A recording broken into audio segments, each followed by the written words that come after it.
Hey you guys, and welcome back to Love for Plants. Today we're in the cellar. I wanted to give you guys an update. Last week we had some temperatures that were down in like 17 degrees Fahrenheit. Um, and I watered during that time, and some of the plants that I watered took a hit. Um, it's almost like root rot, and they just look bad, and I have one or two that I don't know if I'll be able to save. So, I wanted to give you an update because if you're getting colder temperatures and you're growing plants in a cellar or in a garage, it's time to get that heat on. I did go ahead and I finally got a small ceramic heater in here. The temperature from here to the garage is very, what's the word? There's a big difference between the garage temperature and the cellar temperature.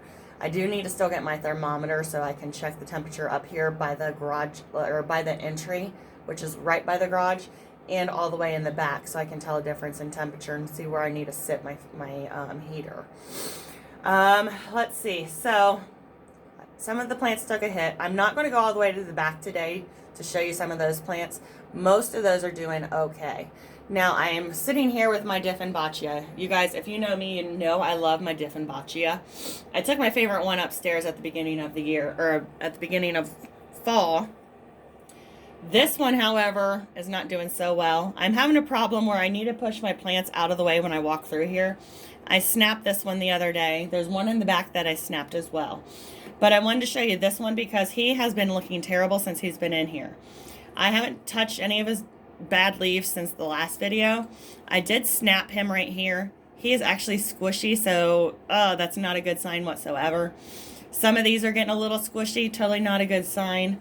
This one's still pretty firm.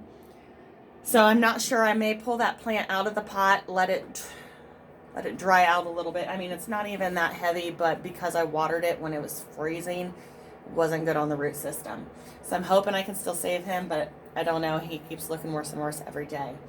The camouflage Diffenbachia behind him doesn't look terrible, even though I gave it a water. Now, some of its leaves on the bottom are getting yellow, so I need to keep an eye on it. But the top still looks pretty good, so I'm happy with that.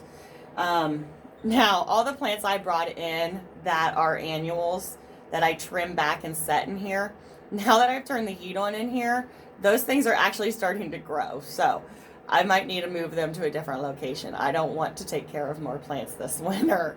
I do want to show you, I'm going to move around here.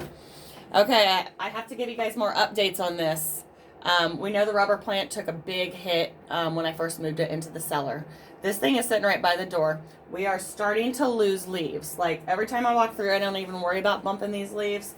And I'm not pulling them off. I'm waiting for them to fall off because, as you guys know, in the previous videos, there's no way to fix this. But his new growth is still coming in really well.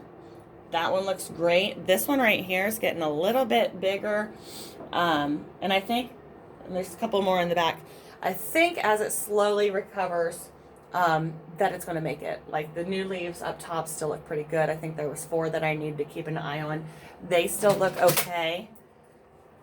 Like hitting everything in here. I still have the new leaf coming in. There's no brown on that one, this one, or this one. There is a couple brown spots on this one. So I may end up losing that leaf yet. But I think he'll be okay. I think he's going to recover. Let me show you this one. And I think I talked about my, maybe my golden goddess philodendron last video, I think, about how it was hit with spider mites, but then there were some in the back that weren't doing well. And I thought maybe they were spider mites too. Well, I pulled it out. There was no spider mites on those. But I think what happened is what happened to this plant. I watered it before the cold spell, like maybe a day or two before the cold spell.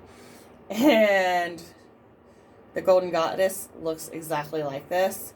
So I'm not sure if I'm going to be able to save this. I'm going to cut all the leaves off.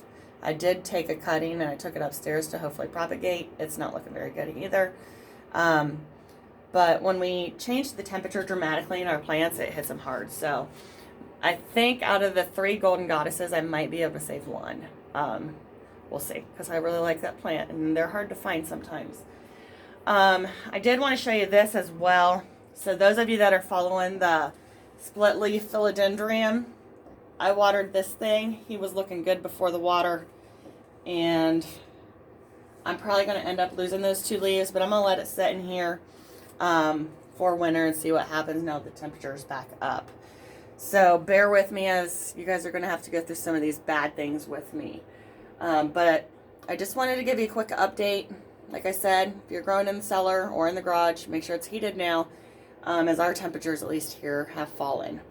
So I will have another video coming up about the arrowhead repot, so we can decide what is going on with that plant, why it's getting yellow, if it's really root bound, or if it just needs a good water, or if it was a mixture of watering it with the cool temperatures. I don't know. We'll find out. And I got a new plant. I am going to apologize because I could not wait to open it. I was working during the day and it came in the mail, and I was like, I can't take a break to make a video, but it looks beautiful, and I will have a video of that coming soon. As always, you guys have a great day, and thanks so much for watching.